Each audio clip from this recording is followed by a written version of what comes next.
Welcome. This is going to be our lecture video for April 6th. I'm talking about compound interest today. All right, so you're due now. Which is better? An account that pays 1% every month for 1 year, or an account that pays 12% every year for 1 year? So 1% every month or 12% at the end of the year. Maybe these are equivalent. Well, let's say we just deposited a very simple amount. We just deposited $100. What's our 1% account going to do if we have $100? So in our 1% account, at the end of the first month, we're going to get all that money back plus an additional 1%. So we can figure out how much money we're going to have by multiplying by 1.01. If you do this in your calculator or in your head, you'll see we get $101. All right, that's our new sum. So at the end of the next month, we're going to multiply by 1.01 again. All right, at the end of the next month, we're going to multiply by 1.01, then 1.01, April, May, June, July, August, September, October, November, December. All right, so each month we're getting 100% of our money back plus that additional 1%. We're representing that by multiplying by 1.01. If I do this in my calculator, I'm going to use an exponent to collapse all of that repeated multiplication. I get $112.68. Okay, what about just the 12% at the end of the year? So you're going to have to wait, and then in December, you finally, at the very end of December, you get your 12%. So you get 100% of your money back plus an additional 12%. We represent that by multiplying by 1.12, and we get $112. So were these the same? No, this one was the winner. Why was it able to make more money when the percentages add up to one another? Well, the answer is that the second 1% gets to build on the first 1%. And the last 1% gets to build on every single 1% before it. So it's compounding, and that's why compounding more frequently can get you more money. All right, so the goal today is to be able to figure out how much we need to be saving each month to be able to save $1 million by retirement. That's a good goal. Try to get $1 million by the time you retire. Why are we doing this? If you start saving sooner, the money you put away at the beginning will have longer to grow. If this 1 million seems ridiculous, well, we're going to figure out how much we need to be putting away, and then you can see if that number seems ridiculous or not. It's less than you think if you start when you're really young. All right. If you want to follow along in your textbooks, it's page 412. Hopefully you have your notes out. Here we go. Here's our formula for compound interest. A is the final amount. P is the initial principal balance, or just initial amount. So to calculate the final amount, we start with the initial amount and we multiply by this whole thing. 1 plus the interest rate. Something important about the interest rate is that if it's 9%, you want to convert that to the decimal 0.09. Here, we don't do the 1 in front because that's what this 1 is for. All right, that 1 is automatically giving us 100% of our money back plus an additional rate. N, number of times interest is applied per time period. We have some common ones. Semi-annually. Semi-annually means N equals 2. Monthly, this one's pretty obvious, N equals 12. Quarterly, that's N equals 4. Daily would be N equals 365. And there's some other, you could do X number of times per year, that just becomes your N. All right, T is the number of time periods elapsed when we're dealing with money. T is in years. Okay. So, this is what I was just writing down. Let's see, annually, that's n equals 1. Everything else I wrote down there. All right, so let's practice with a couple practice problems. Find the total value of the investment after the time period given. So we start with 57,500. We've got an account that's earning 9% compounded semi-annually for 2 years. So let's write down all of our values. We've got that the principal here is 57,500. Our rate is 0.09. Don't plug in a 9 there. That would mean 900% interest. N equals 2 for semi-annually, and T equals 2 for 2 years. Now we just got to plug that into our equation. A equals 57,500 times 1 plus our rate divided by compounding periods to the power of nt, so 2 times 2. Often I'll just do that in my head and just write a 4 there, but I'll write it out this time. Okay, let's plug this into our calculator. I'll get out my calculator so I can show you how I plug it in to avoid mistakes.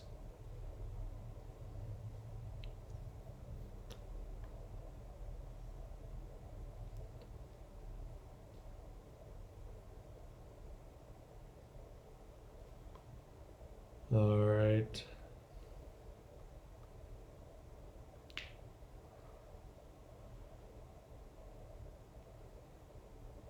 So as I plug this in, I'm gonna just do my principal times 1 plus the rate divided by number of compounding periods to the power of, and then I do this step in my head. 2 times 2 is a 4, so I can put a 4 there. All right, so plugging it in basically like how it looks on paper. Press enter, and now we want to round to the nearest penny. Normally banks always round down, even if this is a 9, but for these problems we'll just round to the nearest penny. 68,569.82. See if I can remember that. 68,520, no, 569.82. Or was it 29? I don't know. Let's go look at it again.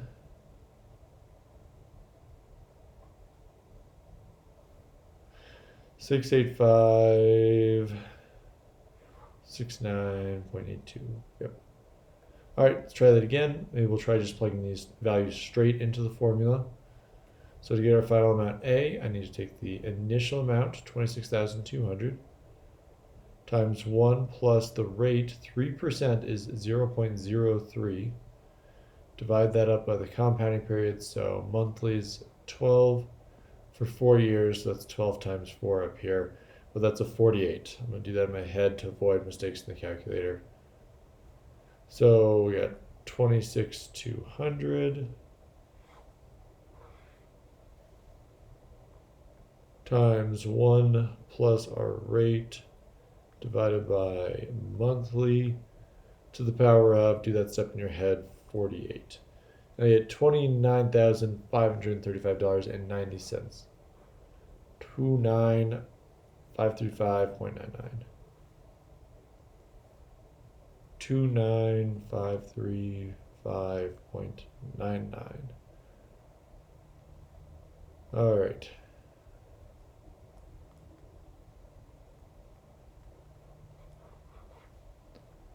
And then we check for reasonableness. This number should be bigger than our original number, but not like insanely bigger. And that's what we see with both of these. The number gets bigger, but it's not like going out of this world.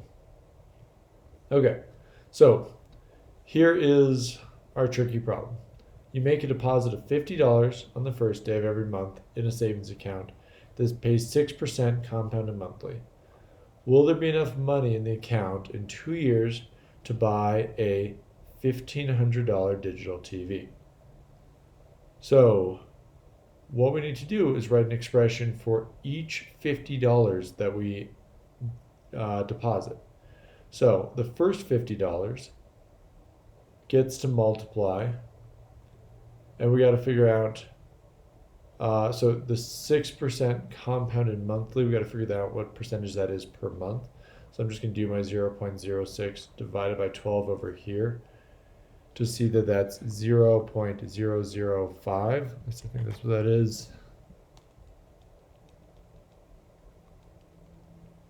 Yep. So that's our monthly interest. We'll add in the 1, so 1.005. But the very first dollar amount gets to compound 24 times. All right. The next $50 gets multiplied at each compounding period by 1.005, but it only gets to compound 23 times. All right. And we could keep going all the way down to the first number, but what we want to do here is actually reverse this now and talk about the very last payment doesn't get to compound at all. It's just $50. But the payment before it, 50 plus 1.005, or times 1.05, gets to compound once, plus 50 times 1.005 compounds twice, all the way back, dot, dot, dot, 50, 1.005 to the 24th.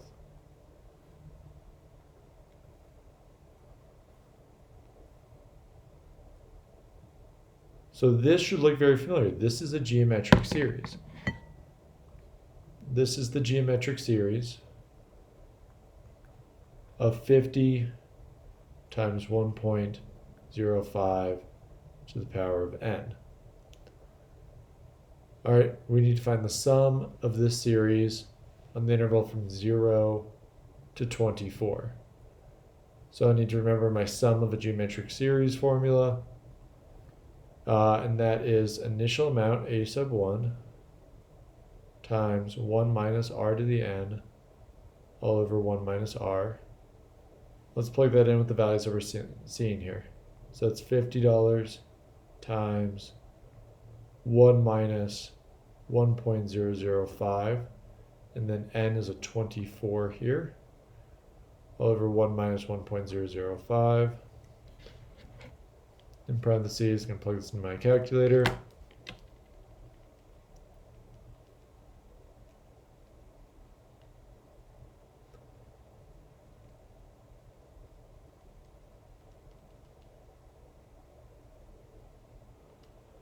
It's 50, and I got $1,271.59.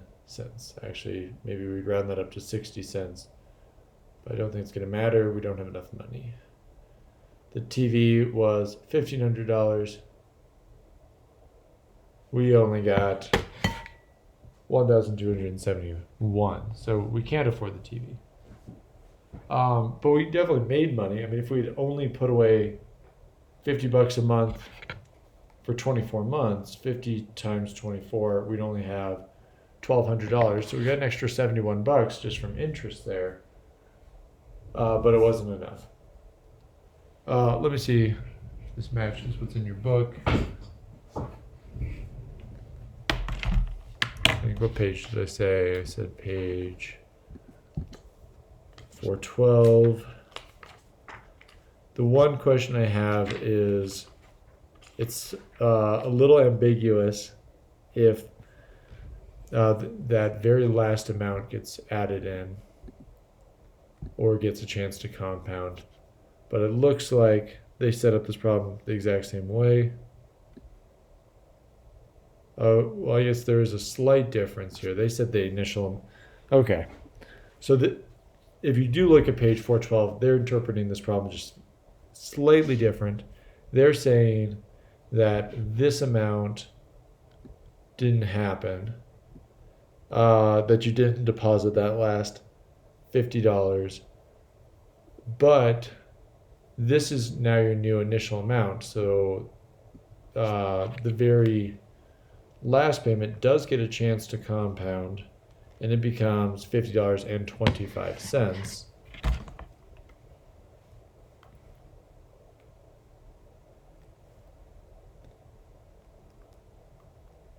and that changes this value here ever so slightly to 1277.96. And I guess that's a better way to do that because technically we would have 25 terms if we deposit that last $50. And then this would have to become 25, and then that would be different. But okay, yep, still same answer. We do not have enough money to pay for the TV. Okay, so we'll save the problem about how much we need to be saving to earn our $1 million. I will see you guys over on the worksheet video.